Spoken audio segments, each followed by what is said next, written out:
कुछ घर ऐसे होते हैं जहां मां लक्ष्मी कभी प्रवेश नहीं करती। हाँ, कुछ छोटी छोटी गलतियां ऐसी होती हैं जो लक्ष्मी जी को घर से दूर कर देती हैं, और जब वो घर छोड़ देती हैं तो वहां बसता है दुख, दर्द और दरिद्रता का साया। आज हम जानेंगे वो कौन से काम हैं जो मां लक्ष्मी को नाराज कर देते हैं, और कैसे एक स्त्री के कर्म तय करते हैं कि घर में सुख रहेगा या गरीबी। बहुत ही पुराने समय की बात है। एक छोटे से गांव में कुछ ही घर थे। चारों ओर खेत, कच्ची गलियां और मिट्टी की महक। गांव के बीचों बीच घर था सेठ रामदयाल का। रामदयाल कोई बहुत बड़ा जमींदार नहीं था, लेकिन मेहनती और ईमानदार आदमी था। गांव में सब उसे इज्जत से सेठ जी कहते थे। उसका अनाज का छोटा सा व्यापार था जो धीरे धीरे चल निकला था। सुबह सूरज निकलते ही वो काम पर निकल पड़ता, और शाम को थक कर घर लौटता तो उसकी पत्नी सुशीलाबाई उसे दरवाजे पर मुस्कान के साथ स्वागत करती। सुशीलाबाई बहुत ही शांत और संयमी स्त्री थी। चेहरे पर हमेशा सादगी झलकती थी। माथे पर छोटी सी बिंदी, साड़ी का पल्ला सिर पर। वो मानती थी कि घर की असली शोभा उसके सोने चांदी से नहीं, बल्कि सफाई और सच्चे मन से होती है। हर सुबह सूरज से पहले उठकर वो आंगन बुहारती, तुलसी पर जल चढ़ाती और फिर चूल्हे में फैला दिया जलाती। उसकी यही दिनचर्या थी, सादगी में भक्ति, भक्ति में अनुशासन।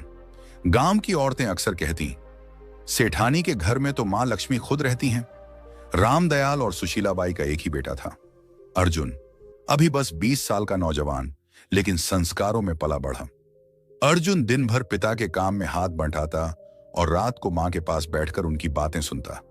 वो मां से कहता, अम्मा, जब आप तुलसी के पास दिया जलाती हैं ना, लगता है घर में सचमुच देवी उतर आई हैं। सुशीलाबाई मुस्कुरा देती और कहती, बेटा, देवी तो हर उस घर में रहती हैं जहां सफाई और श्रद्धा होती है। बस उन्हें मानने वाला दिल चाहिए। समय बीतता गया। घर में सब ठीक चल रहा था, लेकिन किस्मत के खेल अजीब होते हैं। एक दिन सुशीलाबाई को हल्का सा बुखार आया। उन्होंने सोचा 2 दिन में उतर जाएगा, लेकिन वो बुखार दिन ब दिन बढ़ता गया। पहले थकान, फिर कमजोरी, और धीरे धीरे हालत ऐसी कि वो रसोई तक नहीं जा पाई। रामदयाल ने गांव के वैद्य को बुलाया। वैद्य जी ने नाड़ी देखी, कुछ जड़ी बूटियां दी, लेकिन असर नहीं हुआ। दिन पर दिन सुशीलाबाई की तबीयत बिगड़ती चली गई। घर का माहौल जो पहले हंसी और पूजा की ध्वनि से भरा रहता था, अब सन्नाटे से घिरने लगा। रामदयाल अक्सर रात को आंगन में बैठकर सोचता, क्यों अचानक ये सब हो गया?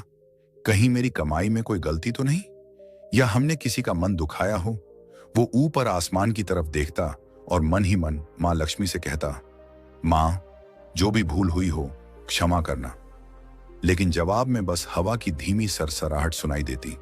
अर्जुन हर पल मां के पास रहता, उनके लिए काढ़ा बनाता, सिर दबाता, और धीरे धीरे ये समझने लगा कि घर की नींव मां ही होती है। सुशीलाबाई के बीमार पड़ते ही घर का सारा क्रम बदल गया था। जो रसोई हमेशा चमकती थी, अब वैसी नहीं रही। सफाई में ढिलाई आने लगी। पूजा भी कभी होती, कभी नहीं। धीरे धीरे वो पवित्रता जो घर की पहचान थी, जैसे फीकी पड़ गई। एक रात जब सेठ अपनी पत्नी के सिरहाने बैठा था, उसने कहा, सुशीला, मैं सोच रहा हूं अब अर्जुन की शादी कर दूं। सुशीलाबाई ने धीरे से आंखें खोली। इतनी जल्दी? अभी तो वो बच्चा है। रामदयाल ने कहा, अब वो बच्चा नहीं रहा, घर को संभालने वाला समय आ गया है, और मैं चाहता हूं कि जब तक तुम हो, नई बहू को अपने हाथों से देख लो। ये कहते कहते उसकी आवाज भारी हो गई। सुशीलाबाई ने कुछ पल सोचा, फिर बोली, अगर तुम्हें लगता है कि यही सही है तो कर दो। अगले ही दिन उसने तय कर लिया कि वो अपने बेटे के लिए एक सच्चरित्र और संस्कारी लड़की ढूंढेगा, जो घर को फिर से वैसे ही सजा दे जैसे उसकी पत्नी ने किया था। गांव में खबर फैल गई कि सेठ रामदयाल अपने बेटे अर्जुन के लिए बहू ढूंढ रहे हैं। चौपालों पर बैठे बुजुर्ग हों या कुएं पर बातें करती औरतें, सबके बीच यही बात घूम रही थी। कोई कहता, सेठ जी को बड़ी खानदान की बहू चाहिए होगी, तो कोई जवाब देता, नहीं, वो तो सादगी और संस्कारों वाले घर की लड़की ही पसंद करेंगे। धीरे धीरे यह बात पूरे इलाके में फैल गई। हर कोई जानता था कि सेठ रामदयाल अपने बेटे की गृहस्थी बसाने की तैयारी कर रहे हैं। रिश्तों की चर्चा शुरू हुई तो आसपास के गांवों से लोग सुझाव देने आने लगे। हर कोई अपने घर की बेटी की तारीफ करता।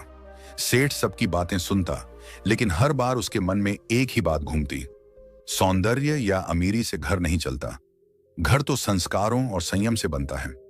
उसी दौरान उसका पुराना परिचित गोविंद जी मिलने आया। उसने कहा, सेठ जी, मेरे रिश्तेदार के घर एक लड़की है, नाम राधा, सीधी सादी, घर संभालने वाली और बड़ों का आदर करने वाली। मुझे लगता है वो आपके घर के लायक हैं।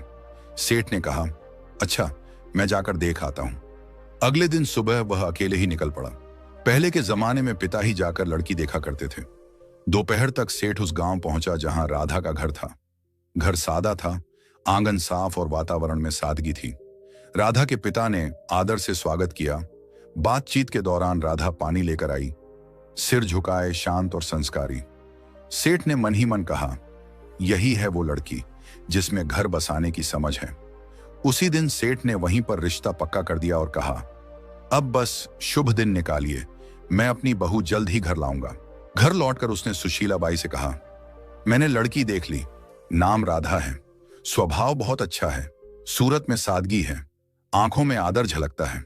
सुशीलाबाई ने शांत स्वर में कहा, अगर तुम्हें मन से ठीक लगी है तो वहीं सही, लड़की वहीं अच्छी जो घर को अपनाए। सेठ ने सिर हिलाया।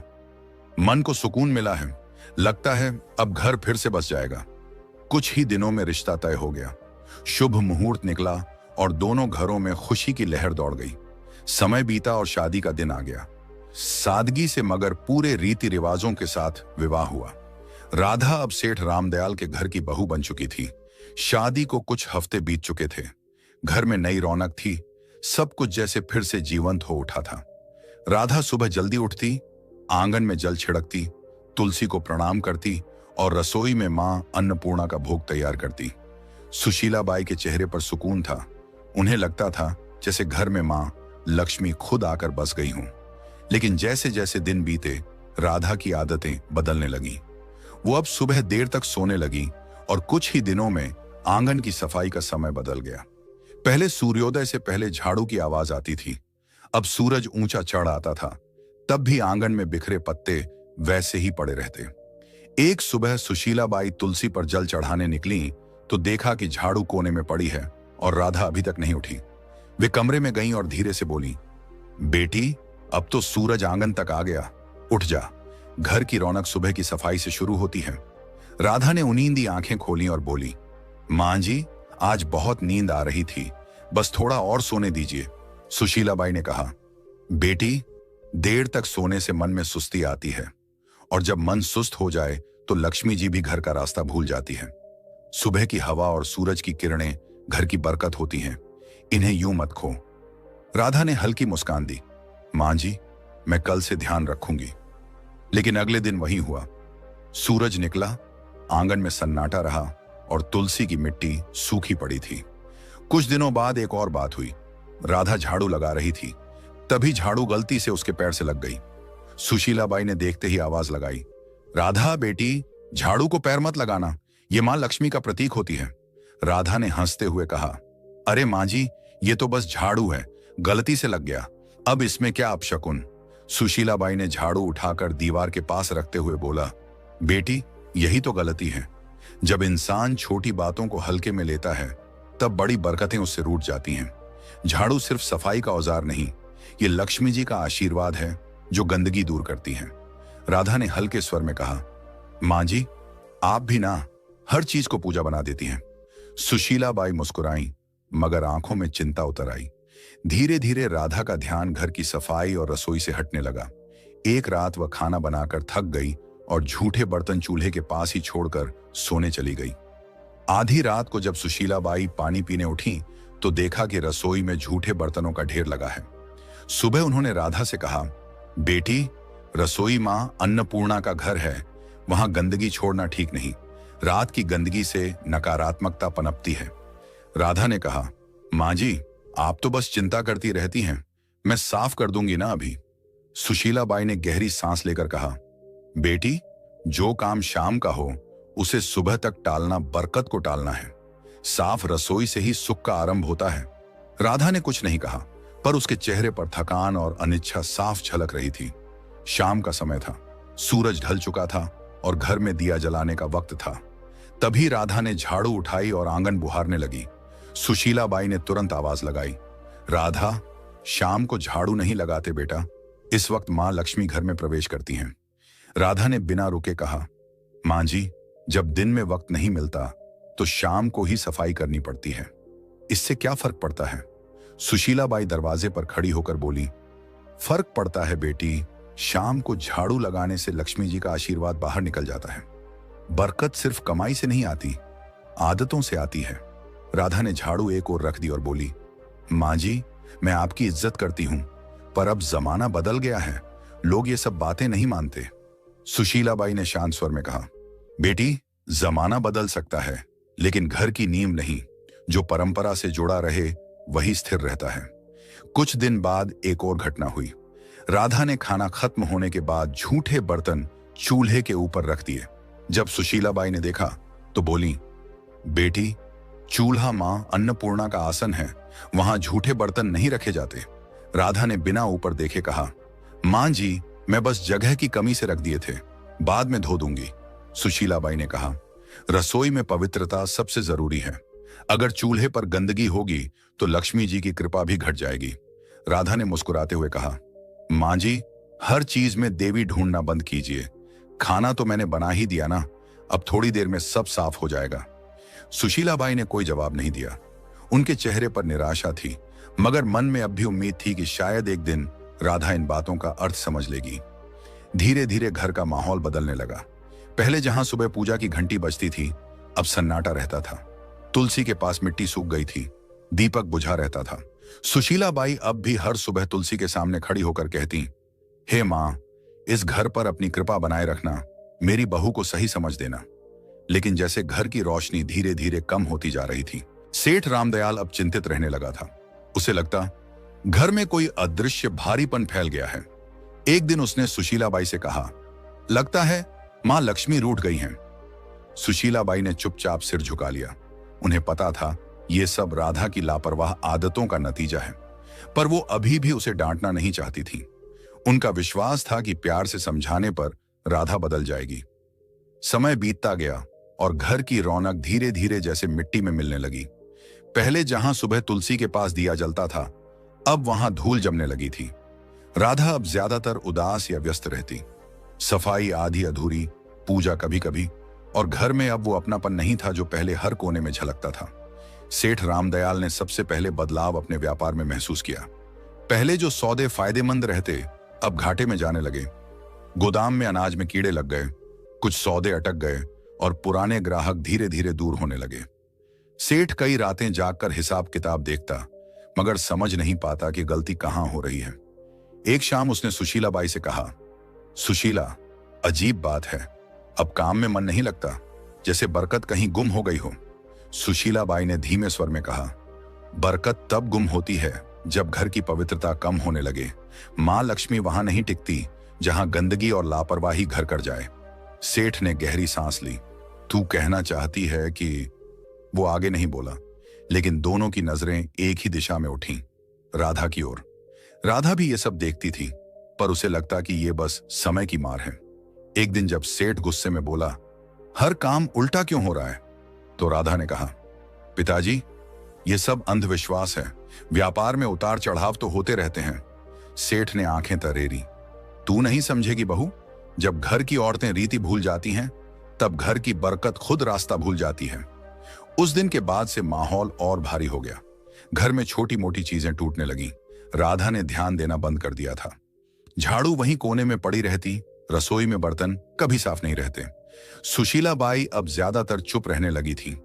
वो हर शाम तुलसी के पास बैठकर मन ही मन कहती, हे मां, अब कुछ तू ही कर। एक रात तेज हवा चली और आंगन में रखा दीपक बुझ गया। उसी पल गोदाम से खबर आई, सेठ जी, आग लग गई। सेठ दौड़ा, पर बहुत देर हो चुकी थी। गोदाम का आधा अनाज जल चुका था। गांव वाले कहते, ऐसा तो पहले कभी नहीं हुआ था। रामदयाल वहीं बैठ गया, माथे पर हाथ रखकर बोला, लगता है मां लक्ष्मी ने सच में मुंह मोड़ लिया है। घर लौटते समय उसकी आंखों में आंसू थे। उस रात घर में कोई नहीं बोला। सेठ के दिल में पहली बार यह एहसास बैठ गया था, अब अगर कुछ नहीं बदला तो इस घर की खुशियां कभी वापस नहीं आएंगी। सेठ की मेहनत, नाम और इज्जत सब एक साथ डूब गए। घर का माहौल भी अब बदल चुका था। पहले जहां हर सुबह पूजा की घंटी और तुलसी की खुशबू होती थी, अब वहां सन्नाटा था। सेठ रामदयाल दिन रात चिंताओं में डूबा रहता। रात को अक्सर बरामदे में बैठकर बुदबुदाता, मां लक्ष्मी, कहां चली गई तू? एक शाम सेठ घर लौटा। चेहरा गुस्से से लाल था। वह आंगन में बैठ गया और एकदम से बोला, बस अब और नहीं सह सकता मैं ये सब। सुशीलाबाई चौंकी। क्या हुआ जी? सेठ ने जोर से कहा। क्या बताऊं, सब खत्म हो गया।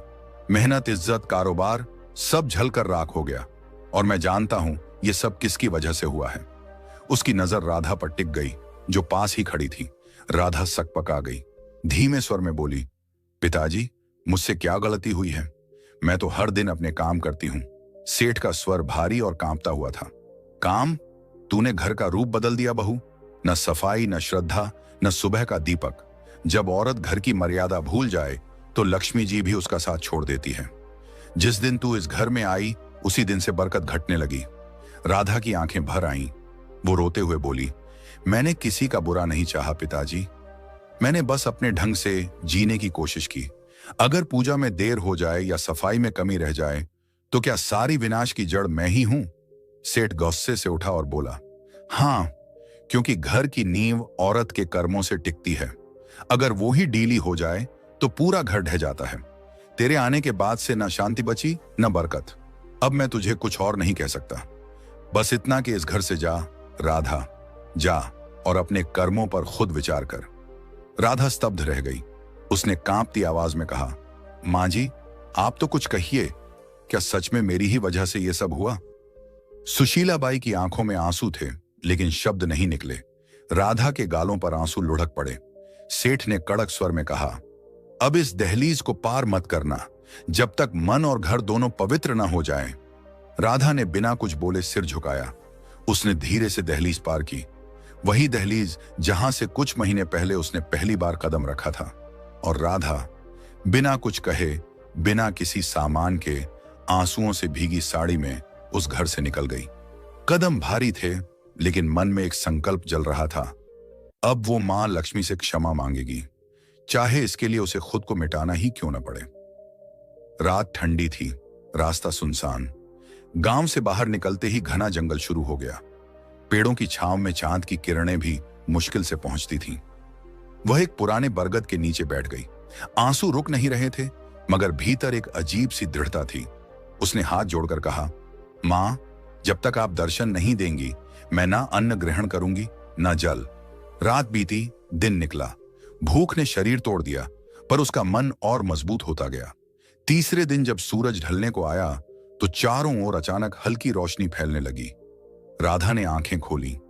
सामने सुनहरी आभा थी और उस आभा से निकला एक दिव्य स्वर, राधा। वह कांपते हुए उठी। मां लक्ष्मी, क्या सच में आप मेरे सामने हैं? मां लक्ष्मी मुस्कुराई। उनका चेहरा प्रकाश से भरा था। हां बेटी, मैं आई हूं। तेरा आह्वान सच्चा था। तेरी पश्चाताप ने मुझे यहां खींच लाया। पर बता, तू दुखी क्यों है? राधा जमीन पर झुक गई। आंसुओं से भरे स्वर में बोली, मां, मुझसे बहुत गलती हुई। मैंने आपकी परंपराओं को अनदेखा किया, सासू जी की बातों को पुरानी मान्यता समझा, और अब मेरे कारण सब नष्ट हो गया। कृपा कर बताइए मां, आखिर मैंने कौन कौन सी भूल की? मां लक्ष्मी का स्वर मधुर था, लेकिन गंभीर। बेटी सुन, जब कोई स्त्री इन गलतियों को करती है, तब मैं स्वयं उस घर से दूर चली जाती हूं। फिर उन्होंने अपनी उजली हथेली उठाई और एक एक करके बताया। पहली गलती, उन्होंने कहा, जब कोई स्त्री झाड़ू को पैर से लगाती है तो वह मां लक्ष्मी का अपमान करती है, क्योंकि झाड़ू ही स्वच्छता और समृद्धि का प्रतीक है। दूसरी गलती, जब झूठे बर्तन चूल्हे पर रखे जाते हैं तो अन्न की देवी मां अन्नपूर्णा नाराज होती हैं। जहां अपवित्रता रहती है वहां मैं प्रवेश नहीं करती। तीसरी गलती, जब दहलीज पर बैठकर भोजन किया जाता है तो वह स्थान जो स्वागत और आशीर्वाद का होता है अशुद्ध हो जाता है। मैं दहलीज से लौट जाती हूँ। चौथी गलती, जब शाम के समय झाड़ू लगाया जाता है तो वो मेरे आगमन के समय मुझको ही घर से बाहर निकाल देता है। पांचवी गलती, जब स्त्रियां देर तक सोती हैं और सूरज के निकलने के बाद भी घर बंद रहता है तो आलस्य के कारण घर की ऊर्जा नष्ट होती है। मैं ऐसे घरों में नहीं ठहरती। छठी गलती, जब आंगन की सफाई नहीं होती तो वहां नकारात्मकता फैलती है और मैं वहीं से लौट जाती हूं जहां गंदगी देखती हूं। सातवीं गलती, जब झूठे बर्तन रात भर रसोई में पड़े रहते हैं तो वो अंधकार को बुलाते हैं और मैं ऐसे घरों से विदा ले लेती हूं। आठवीं गलती, जब किसी के सामने दरवाजे को पैर या थोक से ठोका जाता है तो वो घर की मर्यादा को चोट पहुंचाता है। मैं वहां टिक नहीं सकती जहां आदर न हो। नौवीं गलती, जब घर में झगड़ा और कटुता रहती है तो मेरा स्वरूप जो शांति है वहां टिक नहीं सकता। 10वीं गलती, और जब स्त्रियां अपनी पूजा, सफाई और संयम को हल्के में लेती हैं तो वो खुद अपने हाथों से सुख के द्वार बंद कर देती हैं। मां लक्ष्मी की आवाज धीमी हुई, याद रखो बेटी, मैं हमेशा वहीं बसती हूं जहां स्वच्छता, श्रद्धा और सच्चा मन होता है। ये रीति नहीं, जीवन का संतुलन है। राधा की आंखों से आंसू रुक नहीं रहे थे। उसने कांपते हुए कहा, मां, अब समझ गई, घर की रौनक सजावट से नहीं, आदर और पवित्रता से आती है। मां लक्ष्मी मुस्कुराई, तूने गलती मानी है, अब तेरा घर फिर उजलेगा। जा बेटी, अपने ससुराल लौट जा, तेरे लौटते ही बरकत भी लौटेगी। इतना कहकर देवी का रूप धीरे धीरे प्रकाश में विलीन हो गया। राधा वहीं झुकी रही, हाथ जोड़कर बोली, मां, मैं आपका वचन निभाऊंगी, अब इस जन्म में फिर कोई ऐसी भूल नहीं करूंगी। फिर उसने सिर उठाया, आंसुओं में मुस्कान थी और कदम गांव की ओर बढ़ा दिए। जैसे ही उसने दहलीज पार की, सुशीला बाई दौड़कर आई और आंसुओं के साथ बोली, राधा, तू लौट आई। राधा ने कहा, मां जी, मैंने सब समझ लिया है। मां लक्ष्मी घर में तभी बसती हैं जब सफाई, पूजा और श्रद्धा साथ हों। उसी दिन से घर में फिर रौनक लौट आई, व्यापार संभल गया और पूरे गांव में चर्चा होने लगी। सेठ जी के घर में मां लक्ष्मी फिर से बस गई। दोस्तों, याद रखिए, जो स्त्रियां घर में गंदगी रखती हैं, देर तक सोती हैं, रसोई में झूठे बर्तन छोड़ती हैं, शाम को झाड़ू लगाती हैं, दहलीज पर बैठती हैं या सफाई को हल्के में लेती हैं, उस घर में कभी मां लक्ष्मी प्रवेश नहीं करती। ऐसे घरों में सुख नहीं टिकता, बल्कि दरिद्रता और दुख का वास बन जाता है। मां लक्ष्मी उन्हीं घरों में निवास करती हैं जहां स्वच्छता, सच्चाई और श्रद्धा हो। तो बहनों और भाइयों, अगर आप चाहते हैं कि आपके घर में मां लक्ष्मी की कृपा सदा बनी रहे, तो इन 10 गलतियों को आज से ही छोड़ दीजिए और अपने घर को पवित्र रखिए। अगर आपको मां लक्ष्मी और राधा की यह कहानी अच्छी लगी हो तो इस वीडियो को लाइक करें, अपने सभी दोस्तों और परिवार वालों के साथ शेयर करें और ऐसे ही आध्यात्मिक और प्रेरणादायक कथाएं सुनने के लिए हमारे चैनल को सब्सक्राइब करना बिल्कुल मत भूलिए और कमेंट में सब लोग जरूर लिखें।